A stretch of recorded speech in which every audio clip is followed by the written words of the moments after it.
Welcome back to the Resolution Room, where we turn tension into transformation through clarity, connection, and consistency. I'm your host, Dr. Nashay Lowe, and this is a space where we explore what's really underneath the moments that challenge us and how they can lead to something more honest, more human, and more whole. So let's get into it. You probably heard of prevention, the idea that we should stop problems before they start. But at Lowe Insights and in the Resolution Room, we work from something even deeper, something called Provention, a philosophy first introduced by conflict scholar John Burton, and one that's become the heartbeat of our work. Provention asks a different question. It doesn't just focus on avoiding breakdowns. It asks, what systems, relationships, and environments make the breakdown unnecessary in the first place? Because real peace, real resolution, doesn't come from managing conflict. It comes from designing the conditions that make destructive conflict less likely to happen at all. Segment 1, where prevention begins, a shift in mindset. To understand prevention, we have to start with its roots. John Burton, one of the foundational thinkers in conflict transformation, challenged the idea that conflict could ever be resolved through control, suppression, or punishment. He argued that most conflicts aren't the problem. They're the symptom of deeper, unmet human needs. So while prevention tries to stop the next explosion, Provention looks at what created the pressure in the first place.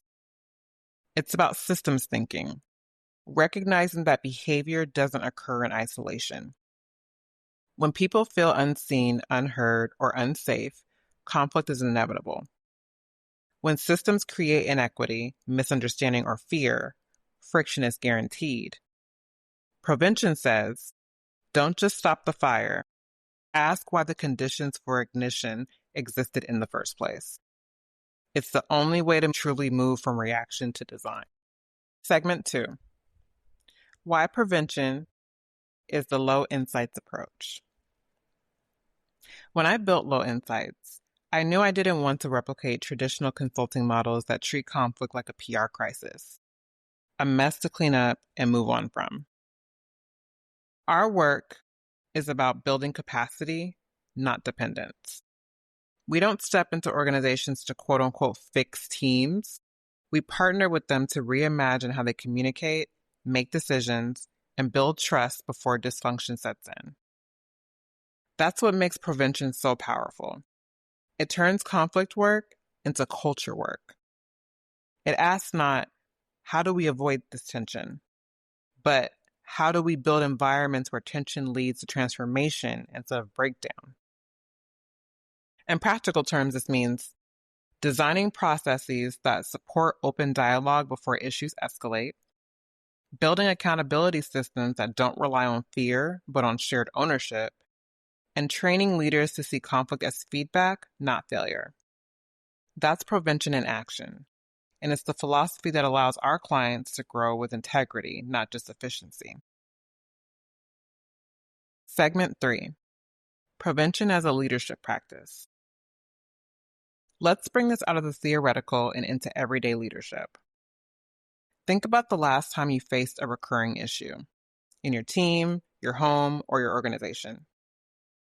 Did you solve it in the moment or redesign what made it possible? Provention teaches us to pause and look upstream. It's a mindset shift from how do I stop this to what system, pattern, or assumption is keeping this alive. It's the difference between reacting to conflict and learning from it. And here's the truth. Prevention relies on fear. Let's make sure this never happens again. Prevention relies on wisdom. Let's understand why this happened and build something better because of it. That's what makes it both humane and practical. Segment 4, the deeper philosophy, from repair to redesign. At its core, prevention is not about perfection.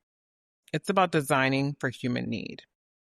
Burton's theory identified needs like security, recognition, identity, belonging, and meaning, the drivers beneath most organizational and interpersonal conflict. When those needs are ignored, people disengage or resist. When they're acknowledged and met, people contribute, collaborate, and create. Better yet, co-create. So when we talk about prevention at Lowe Insights and in the resolution room, we're really talking about a design philosophy for human systems. It's what happens when you treat peace, trust, and alignment not as outcomes, but as infrastructure. Because sustainable resolution isn't reactive, it's relational. It's built intentionally, layer by layer, choice by choice. Segment 5, Why This Matters Now. We're living in a time where reaction has become our default setting, in politics, in business, even in our personal lives. We move fast, decide quickly, and measure success by how fast we can, quote unquote, put out fires. But what if the real work of leadership is to slow down enough to design differently? That's the invitation of prevention. It's not about avoiding conflict. It's about creating systems strong enough and relationships deep enough to hold it. And that's why it's the foundation of Lowe Insights in the resolution room, because transformation shouldn't depend on crisis. As always, thank you for joining me in the resolution room. If this conversation moved you, challenged you, or gave you something to carry forward, consider supporting the show. You can explore our wearable wisdom collection in our Mind Shop, where each piece is designed to spark reflection and dialogue. You can also join our growing community for behind-the-scenes conversations, resources, and support of your own journey through tension and transformation. And if you just want to say thank you in a simple way, you can always buy me a coffee. Every gesture helps keep this space going. All the links are in the show notes. And until next time, keep building in the quiet, because that's what will carry you forward.